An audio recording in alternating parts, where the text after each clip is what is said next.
Hey, my name's Avery, and in this video we're going to be talking about how to graph a derivative function when given the graph of an original function.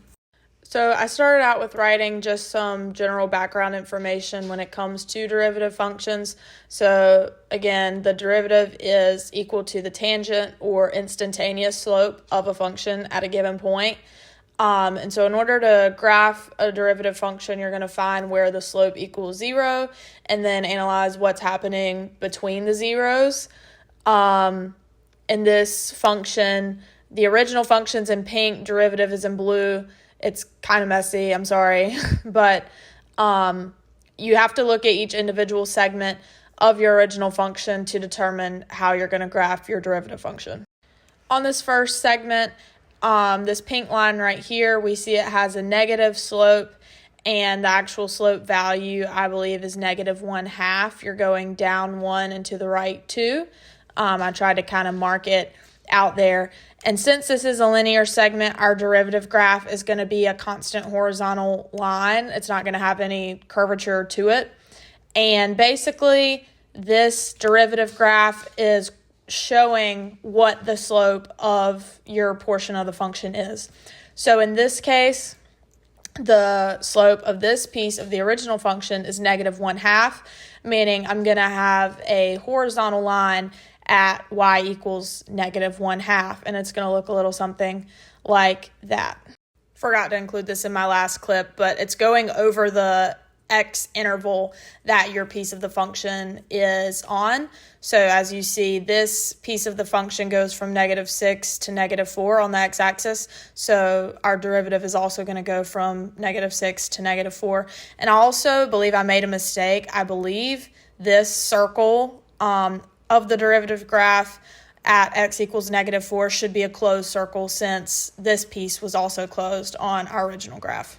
For our next piece, we're looking at this horizontal line at y equals -1 from our original function. Same idea.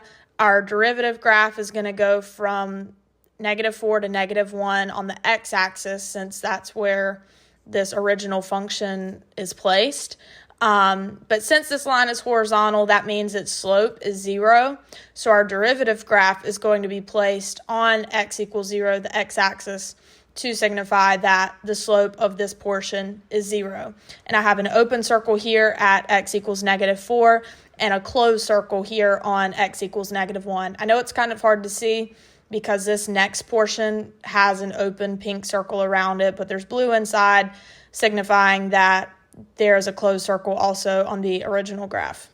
For the final portion of this graph, there is, as you can see, a curved parabola-like shape instead of the linears that we were working with previously. And I'm going to be honest, I wasn't 100% sure about this, but I just tried my best going from the graphing derivatives video that was posted in Moodle a few days ago. So here we see that our local max is at x equals 2. It's at the point 2, 3. And when you're graphing derivatives of a curved function, you're going to find the zeros of the function and analyze what's happening between them, like I said in the beginning clip. And so what I kind of did here was I found that, from -1, which is where it starts, to +2, we obviously have a positive slope. And as it gets closer and closer to x equals 2, the slope gets closer and closer to 0. And then once it goes past 2, this slope starts to become negative. Sorry for the scenery change, but in this last segment here, we have like a curved parabola type shape rather than the linear segments that we were dealing with earlier. And I'm not going to lie, I'm not 100% sure if I did this correctly, because before practicing graphing derivatives was when you would have a full function and you could follow the different maxes and mins. But here it's a little bit different because it's a piecewise and it only starts at x equals -1. So when I started my derivative graph, I did the same thing. I started at x equals -1, but I wasn't sure if that was the right thing to do or not. But either way, when you're graphing derivatives with anything other than a linear function, you're going to find the maxes and mins and translate those into zeros for your derivative function, since as if you're looking at the original function, as the slope approaches this max, the slope is getting closer and closer to 0.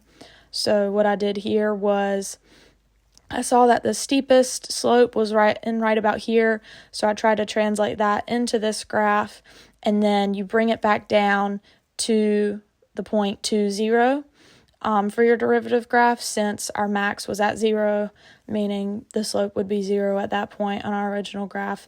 And then after that, everything after x equals 2, the slope becomes negative, which is why in our derivative graph, same thing, it translates into negative value. Like I said, not sure if that's 100% correct, but that's what I tried to do. And also, it's worth noting that this was an open circle here. So if I were to just be looking at this portion, I would have an open blue circle there as well. But it's colored in blue from the previous piece of the function.